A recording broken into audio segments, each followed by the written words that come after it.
penduduk DTKS ini kan belum semuanya tercover, gitu loh. Ini yang perlu kita pahami bareng-bareng, kita dorong mudah-mudahan Cilacap PAD-nya naik, duit negara transfer pusat juga orang didorong, tapi kan jenengan ngirim sini dana desa ditilo kok, iya kan, iya kok, iya, kederem kok APBD-nya Cilacap juga dipotong, dana transfernya juga dipotong, judul jalan sing wis mlebu esuk ora disida dicor, ora disida diaspal, duitnya kok apa? Makan bergizi gratis dulu, kita kok orientasinya ke sana dulu. Itu nanti dulu, saya stop dulu. Saya berikan waktu dulu untuk rekan-rekan saya menyampaikan mulai dari Bu Komisi D dulu ini yang membidangi kesehatan. Wah ini beliau ketua komisi D. Kok ada terkait keluhan yang mitranya komisi D, beliau ketuanya. Baik, terima kasih atas waktunya. Bismillahirrahmanirrahim. Assalamualaikum warahmatullahi wabarakatuh. Yang terhormat rekan-rekan Pansus 4 DPRD Kabupaten Cilacap, yang kami hormati Bapak Ibu tamu undangan yang hadir pada acara public hearing sore hari ini. Lanjut saja kami menyampaikan apa yang tadi sudah disampaikan oleh Bapak Ibu, rekan-rekan, adik-adik.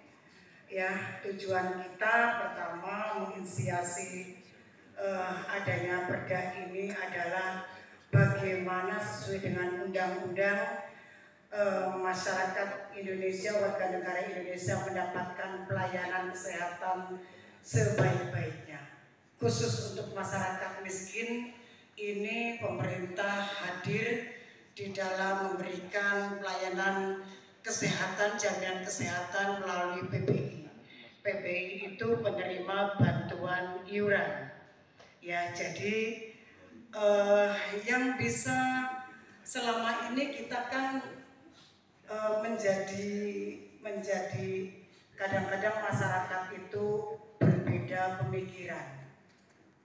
KB kepingin mendapat BPJS gratis dari pemerintah. Jadi apa buatan Bukades? Iya, padahal yang di sini yang diprioritaskan itu adalah untuk penduduk miskin. Oke. Dan yang menjadi standar di mana yang mendapatkan PBI ini adalah dasarnya DTKS.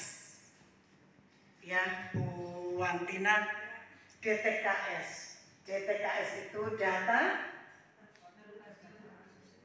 kesejahteraan sosial. Jadi di situ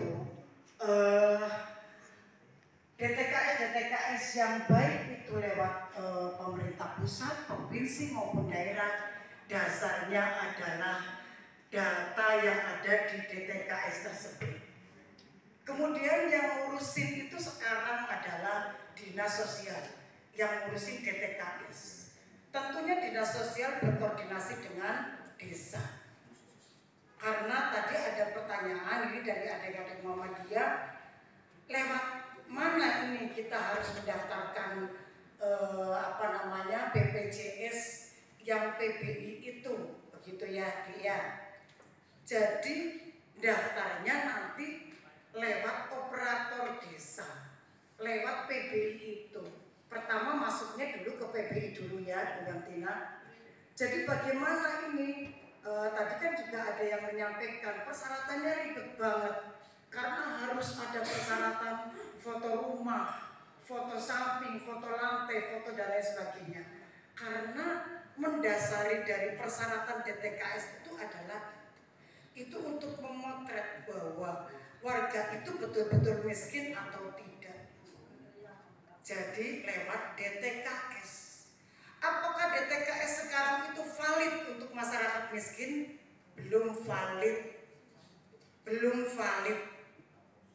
Masih banyak orang yang mampu ternyata masuk di dalam DTKS.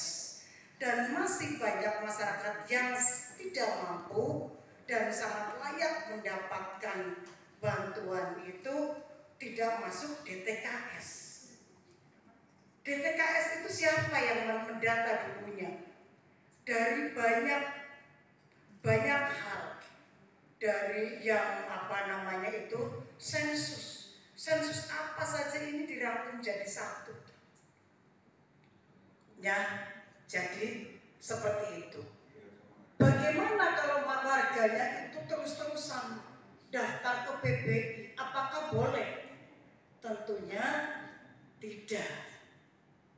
Nanti seperti yang disampaikan oleh Bu Kadus tadi, kalau warganya terus-terusan masuk ke DTKS, itu nanti jumlah masyarakat miskinnya akan bertambah. Ini nggak pembatas, Bu. Ini akan sangat berpengaruh kepada penilaian ini masuk ke kriteria miskin, desa miskin, kriteria masuk desa miskin ekstrim, itu seperti itu.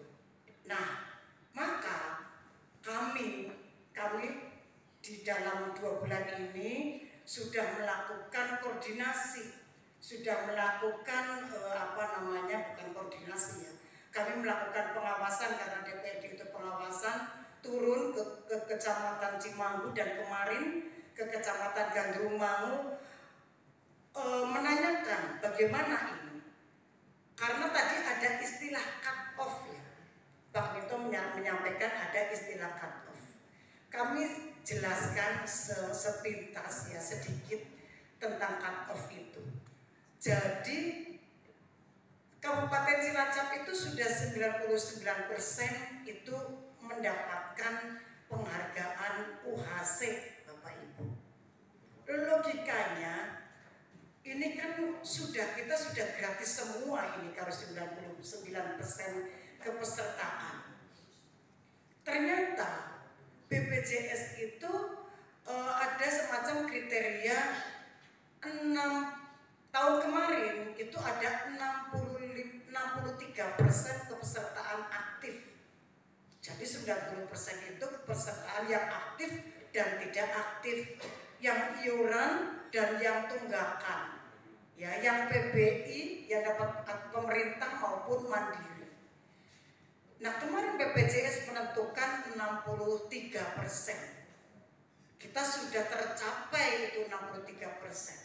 Ternyata setahun lagi naik, ini menjadi 80% keaktifan peserta aktif. Standarnya yang naik. Pinter BPJS, tadinya 65, itu 65. Tadinya 65. Bisa semua berobat gratis. Iya. Ternyata belum lagi. Sekarang menjadi 80%. Itu loh Pak. Nah, kenapa? Pinter Pak, pinter. Kali target kita terpenuhi, tapi ya. Dikelola sendiri aja gimana Pak DPR?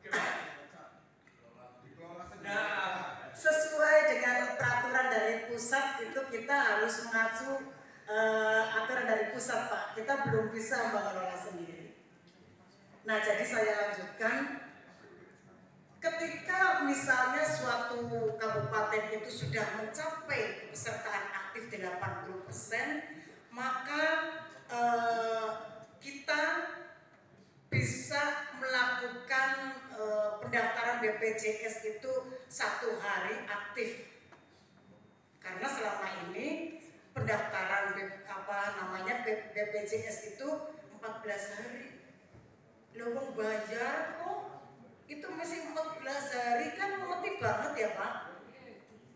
Gratis mau ada nundik ya, ini bayar loh. Nah, jadi itu PR kita, PR kami gitu ya, PR kami. Maka kami juga mendorong kepada pemerintah desa untuk bisa mengevaluasi DTKS tersebut, Bu Wantina. Ya, di dalamnya itu apa saja sih? Coba dilihat. Di satu persatu dievaluasi. Ini warga ini sebetulnya dulu mungkin ketika di sensus, ini warga ini memang benar-benar tidak punya.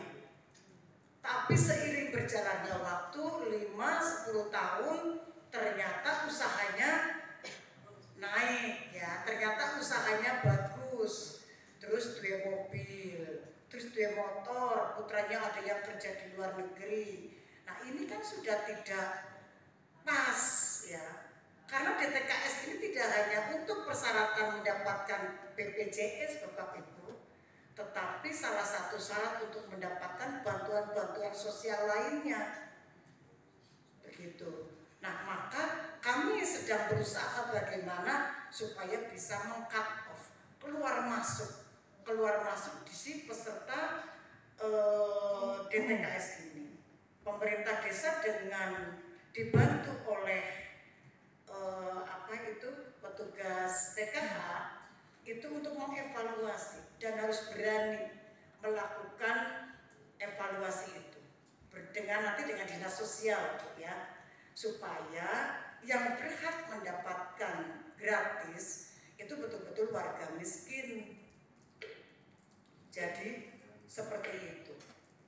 Kemudian salah satu kendala lagi bagi kami adalah setelah masyarakat miskinnya ini terdaftar PBI, ini masyarakat yang mampu, yang mandiri, mereka rame-rame kepingin bayar gratis juga.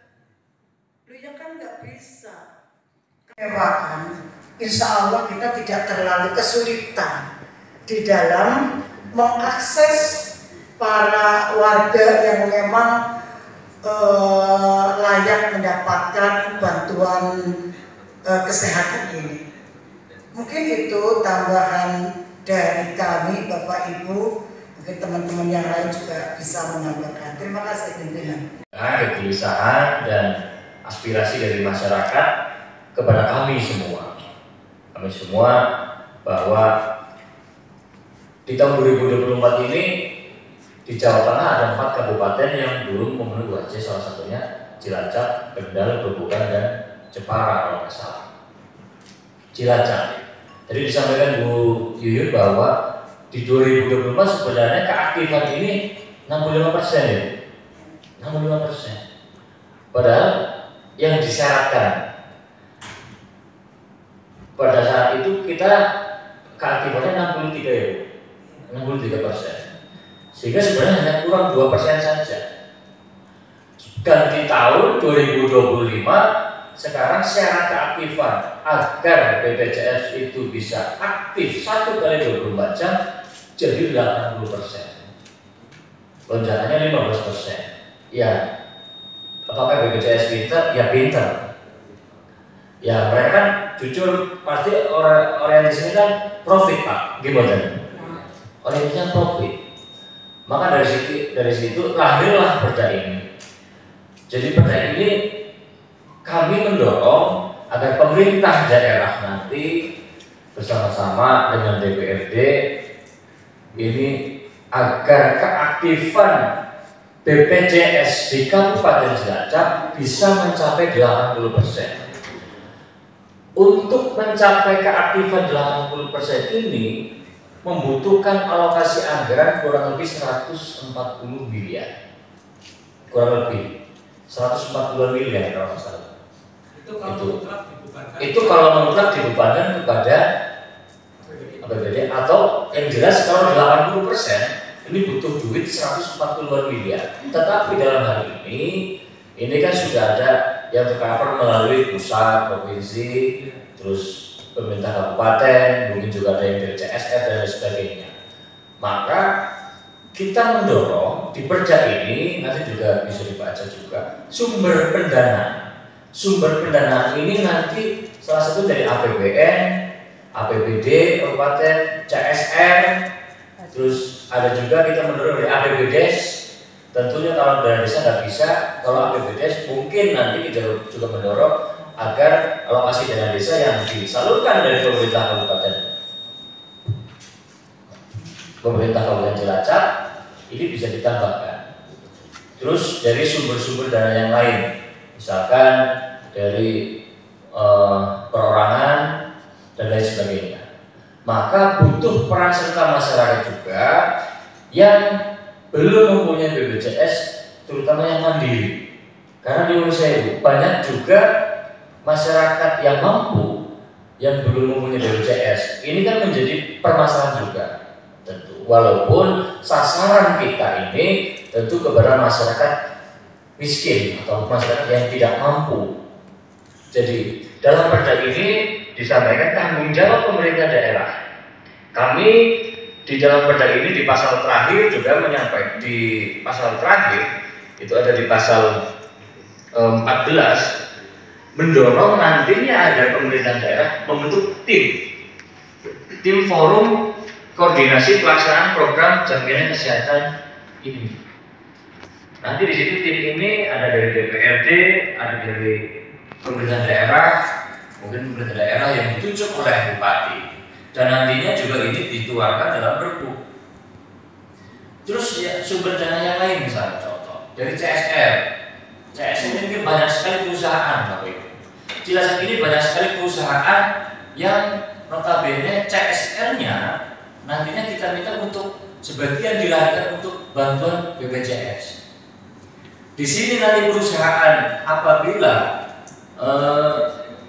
tidak melaksanakan ataupun mengindahkan ini ada teguran, ada sanksi teguran lisan, teguran tertulis, denda administratif. Kalau masih mengindahkan, mungkin pencabutan izin usaha ini.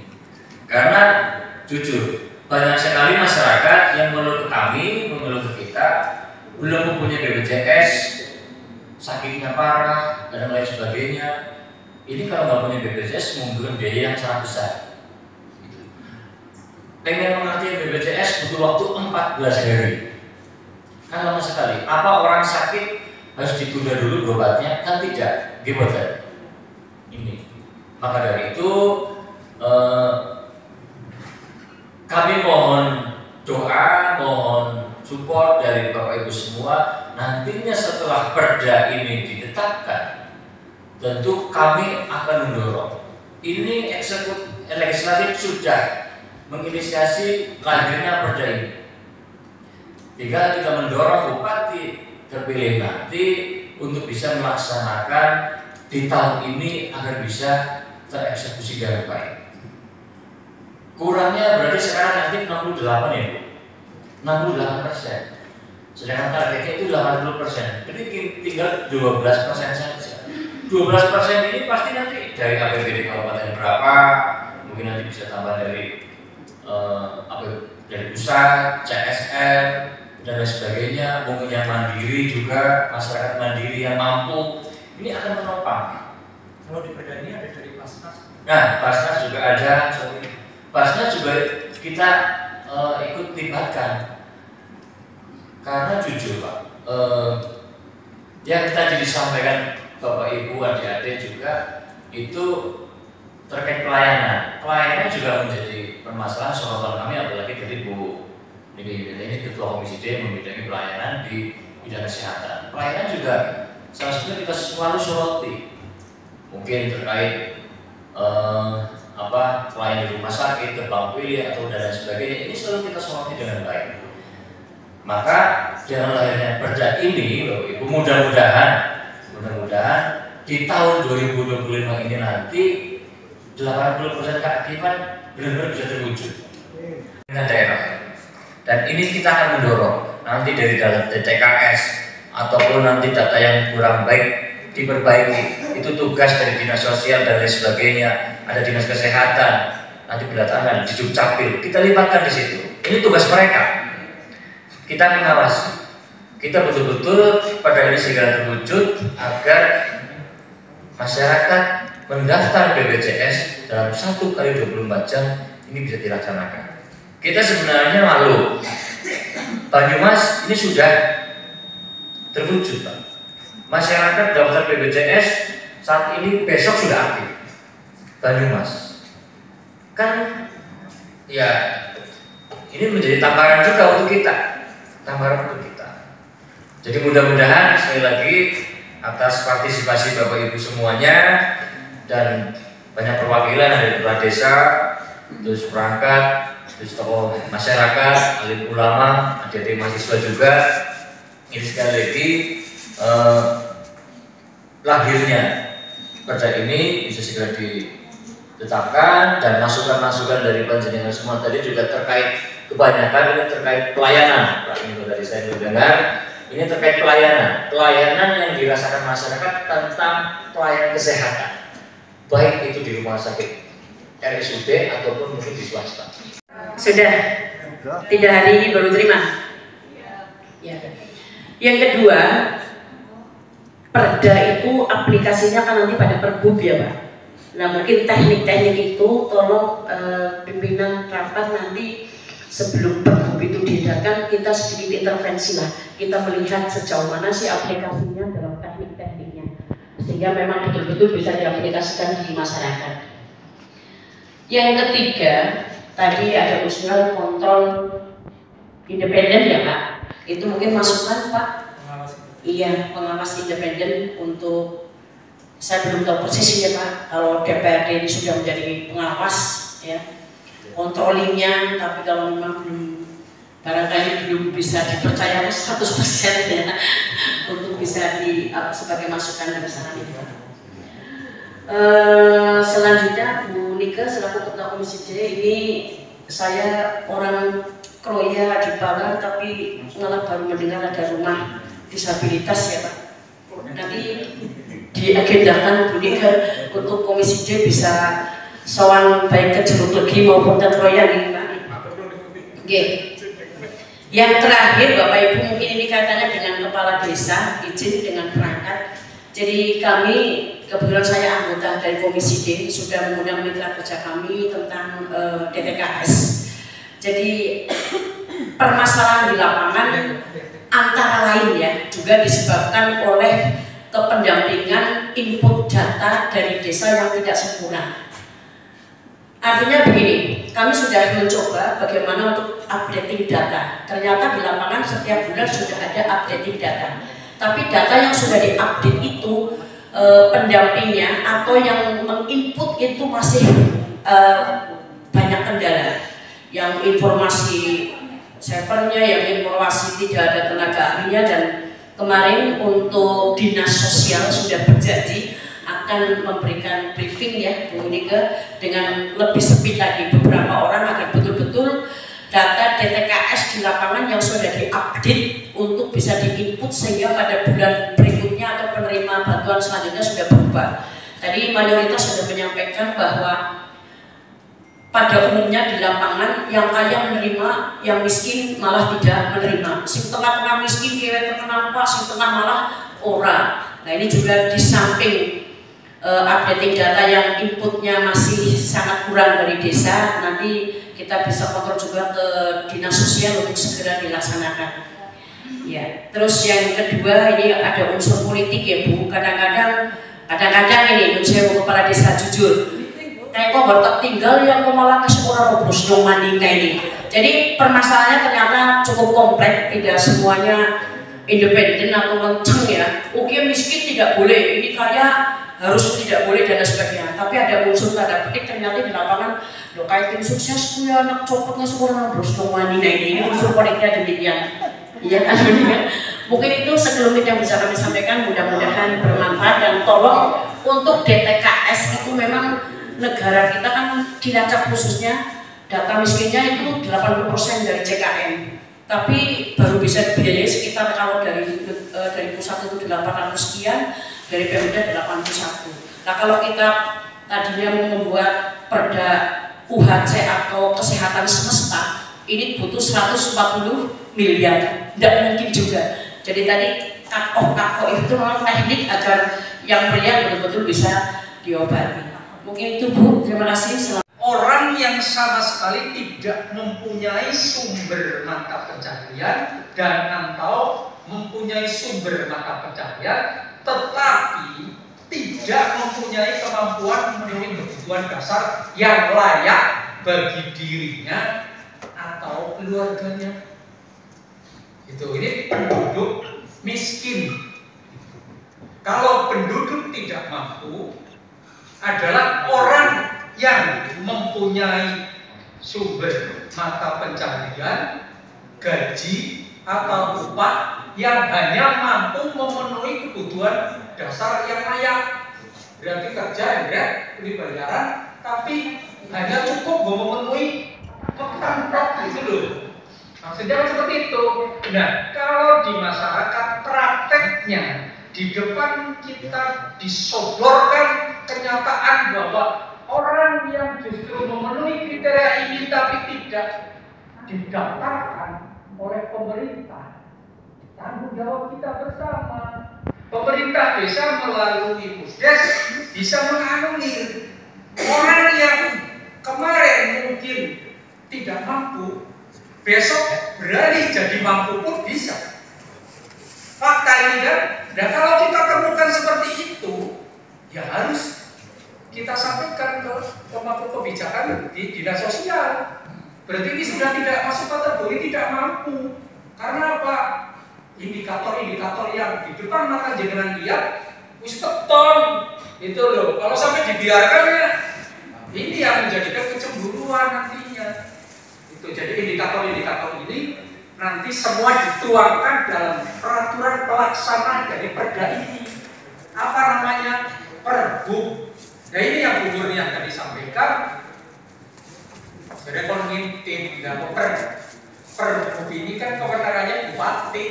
Kok sih ngintip Bu Murni tok ya mudah-mudahan ke bagian hukum sekda, karena yang menggodok terkait peraturan pelaksanaan perda ini adalah Perpu, tapi DPRD hanya mengawasi.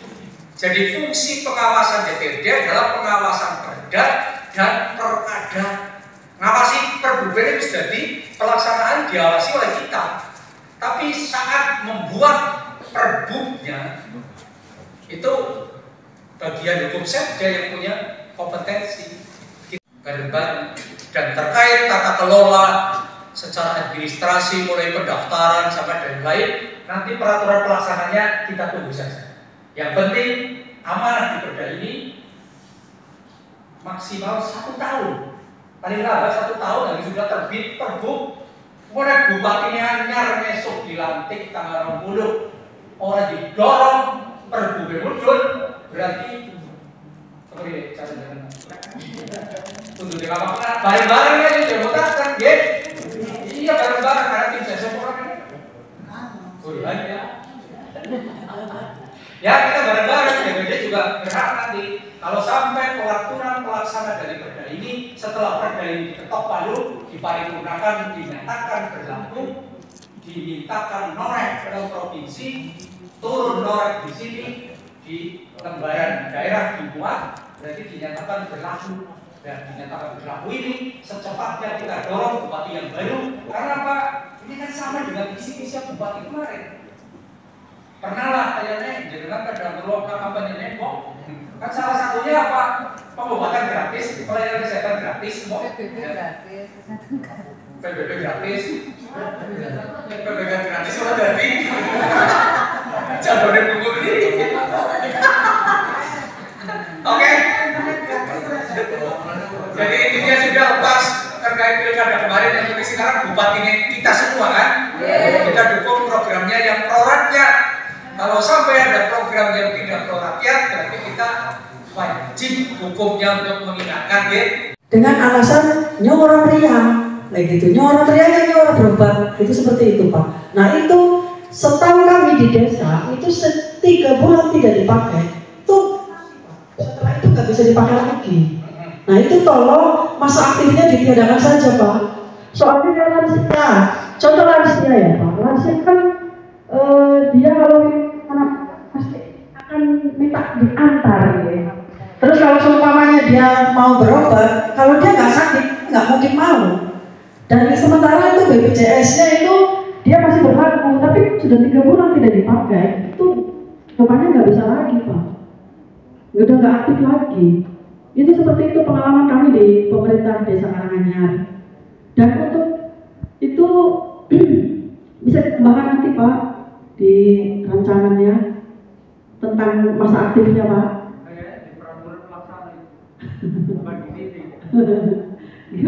Monggo lah nah Pak minta tolong disampaikan. Terus mohon maaf untuk Pak Sinten Niki, ya sama Bu Murni. Mohon maaf, kalau untuk DTKS, kami selalu update Bu. Kemarin saya sudah menyampaikan sampaikan sama Bu Nike, ya Bu. Dan itu kemarin menarik, ramai gitu. Dan itu kami juga bekerjasama dengan pendamping PKH. Pendamping PKH-nya juga alhamdulillah di Desa Karangan itu aktif. Jadi kami saling memberitahukan informasi bahwa Bu di sini ada warga yang memang tidak layak. Itu bisa nggak kita keluarkan dari ini, contoh kayak PKH atau sembako gitu Bu. Nah kami nanti terbuka terus kami mengadakan musdes seperti itu Bu. Dan operator kami di pemerintah Desa Karangan aktif Bu, aktif sama Dinsos itu seperti itu. Terima kasih. Wabillahi taufiq wal hidayah. Wassalamualaikum warahmatullahi wabarakatuh. Waalaikumsalam warahmatullahi wabarakatuh. Aktif begitu 3 bulan. Ini saya baru dapat informasi belum lama ini 2 hari atau 3 hari yang lalu. Jadi BPJS itu besok akan menerapkan model ulang tahun. Jadi pemeriksaan saat dia ulang tahun. Jadi tidak kemungkinan besar ke depan itu kalau lebih dari 1 tahun itu tidak mungkin orang itu tidak akan periksa. Karena besok dari BPJS katanya itu akan mengundang orang yang ulang tahun. Dan nanti dari klinik fase ke-1 itu suruh menyediakan hadiah biar orang datang ke sana itu dilayani kesehatan. Jadi insya Allah kurang dari 1 tahun itu mesti mesti dapat perawatan. Terima kasih. Si kaya mensadar lewat bayar. Sama semua metalnya miskin. Sama metalnya miskin kan semua.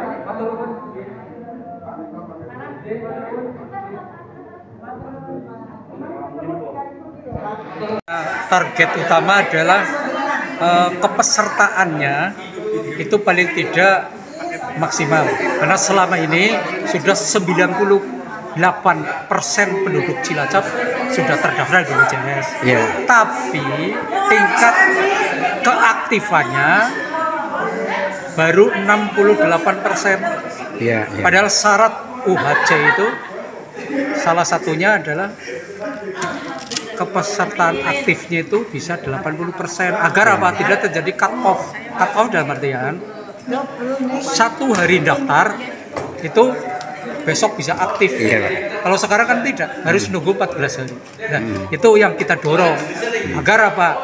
Pertama sasaran PBI APD BD pesertanya juga fakir miskin dan orang tidak mampu ini benar-benar nanti tercover. Intinya itu targetnya Pak. Mengenai isu data DTKS tidak valid dan itu selalu muncul dalam setiap pemilu itu bagaimana Pak? Mencopot yang tidak berhak itu bagaimana itu? Ya terkait data yang dari Kementerian Sosial itu berbeda mungkin kadang-kala dengan faktual di lapangan. Ini kan pemerintah desa kan diberi kewenangan untuk mengupgrade gitu loh, terkait ada data yang tidak valid, tidak sesuai dengan kondisi di lapangan. Masyarakat kota juga yang di kota juga sama Pak ini ya, DTKS sama kan untuk seluruh kok masyarakat. Sama. Iya, makanya kalau ada terkait perubahan dari orang tidak mampu menjadi mampu, ini pun harus ada pengawasan. Kalau ternyata sudah berubah menjadi mampu, ya dia otomatis tidak berhak untuk masuk ke PBI, program penerima bantuan iuran. Itu penerima bantuan iuran ini nggak boleh. Gitu. Intinya itu pengawasan kita bersama, sama-sama kita awasi. Iya Pak. Intinya gitu Pak. Terima kasih Pak. Oke.